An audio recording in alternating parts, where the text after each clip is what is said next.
Hello everyone, Mr. Hissner here, and today what I wanted to do is to make a video addressing some misconceptions of asynchronous instruction. Over the past couple weeks, I've been involved with discussions and some meetings. I've seen a lot of other of my colleagues' asynchronous work, and it just really brings up some points of concern for me. These ideas of asynchronous instruction, if left unaddressed, can really cause some disconnect and really some concerning things between teachers and students, really between the content, the students, the teachers. There's just a lot of muddy waters when it comes to this subject. So I'm making this video to hopefully address some of those misconceptions. So the first misconception that I believe people have, or that I've noticed that people have, is that they think asynchronous instruction is just this instruction that you can just throw up on your LMS, on your Schoology, on your Google Classroom, on your Blackboard, and just press play. That you construct these massive units, maybe even an entire year's worth of stuff. You put it there, you put some due dates on it, or maybe even you just say, do it when you do it. And then that's how the class goes. You grade some stuff here and there, but mostly the class runs without a hitch. You just sit back and enjoy the show. This is not the case with asynchronous instruction, or really, I don't believe any instruction goes this way. If you have a classroom where you can just sit in, tell the kids to open the textbook and just read out of it, I don't see what part of the classroom that embodies. And really, for most of us, I don't think that that's the classrooms that we administer. Right, the instructor is an integral part, is paramount to the classroom, to the instruction. You need an instructor, you need the teacher. So you can't just sit back and press play on your content. You need to have due dates. You must have due dates. One of the reasons is you need to have hard due dates, not all on Friday, not all on Wednesday or something. You need due dates throughout the week. And the reason is because what we want to do is build a classroom. We want to build a community. We have a school that we are part of. Even though it's an online school or an online environment, we have a school, we have a classroom that we want to be a part of. And that requires students to be on the same page. Now, it's not to say that students can't work ahead, and it should be encouraged to work ahead. But there are two options. You work at the class's pace, or you work faster than the class's pace. If you're lagging behind, you must be in contact with that student. You must create a road to redemption. There is no other way to go about it. And the reason is because we want those ideas to be flourishing together. We want the discussions that we have to be engaging and meaningful, not just hoops to jump through. It can't just be this hoop. Okay, now I got to jump through this hoop. I got to do this discussion. I got to reply to these people. I got to, put in this assignment. I got to do this quiz. No. Stop the hoops. Make it a classroom. And removing that idea that you can just press play, that you just need to grade stuff every once in a while, maybe respond to an email every now and then, is not the case. You need to be involved. I believe the most important part of this, again, is to make it a classroom. Then that goes to say that the teachers should not be on the sidelines. It is so strange to me.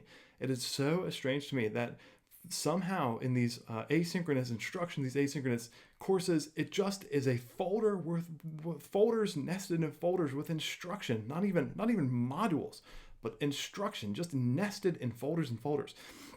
And really, without getting into the construction of modules, which I don't want to do too much, honestly, just want to focus, we want to have updates in all of these classroom, on all these LMS, Google, Schoology, Blackboard, even if you're using like a D2L suite for a college, updates, you have to do them. You have to do them. They should be front and center. When students land, they should see some updates once every couple days, and they should be relevant. Hey, look, this discussion that we're having right now is flourishing. Check out this person's work that they submitted. You want to have this sense of community. Share the stuff. All the stuff that your students should be doing in class should be shareable. It is this discourse, this feedback loop that we have through these students. And just because you are in an asynchronous class, just because the students can work when they want, doesn't mean they shouldn't be able to share their work. Doesn't mean that they should be able to miss out on updates. It doesn't mean that you shouldn't be able to sit in front of the class once a week and just say, hey guys, you're doing a great job. Tammy turned in this, Johnny did this, and here are some examples of their work. Click on these links. make sure you mention it to them in the thing.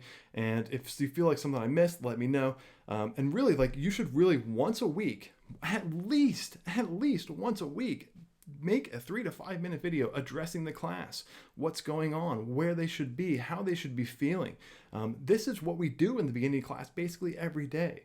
And I know some of us are in hybrid models right now, 2021. So we are used to only seeing kids once or twice a week, and we have to have that connection. We have to have that connection. And really, it's that connection brings me to the last point, is that asynchronous instruction, often they feel like there's this gap. And the gap is just in there. You go in and you just make your content. You just are focusing on content. Teachers are focusing on content, and they're forgetting about these guys, the students. We want to close the gap between content and students. How often do you go back in class and you're like, thank the stars I was paying attention in that bio class in 10th grade, and you're 41? It's never happened. But you know what you remember is everything else that happened in that bio class, right? And so that's the idea. You want to try everything you do in your asynchronous instruction is not to create the content. Look, unless it's your first year or your second year and you still don't know how to really teach your content, the rest of us should be pretty good at it. It's high school level stuff, middle school level stuff. Like, it's not rocket science. Even if you're teaching at the collegiate level and you're watching this video, guys, you did your dissertation. You know your stuff. The content is the easy part. The making the connection, the reaching the kids, the reaching the students, to make them feel a part of the classroom is what we need to focus on. I'm not going to get into the 6 core competencies of SEL, but they're definitely worth looking at. And maybe not working in explicitly into your modules, but it is something to think about. And so really one of the main things through all of this is to make asynchronous instruction like instruction. You should be there as the instructor. You should be there. You should be in the class. You should be a part of the class. You should be facilitating the class. You should be strengthening the connections between the students, between the teacher and students, and between the students and the material. This is all of your job. Just because you're on this side of the computer doesn't mean you still can't do that. And hopefully, after watching this video, we have some of these misconceptions cleared up. Again, guys, hopefully this video helped you clear up some misconceptions that you've had or maybe seen with asynchronous instruction. If you learned something or you liked this video, please give it a thumbs up and subscribe to the channel. And if you have anything to add to the discussion, don't be afraid to drop a comment below. I would love to hear it, and I would love to get back to you guys. So again, I'm Mr. Hisner. Thanks for watching.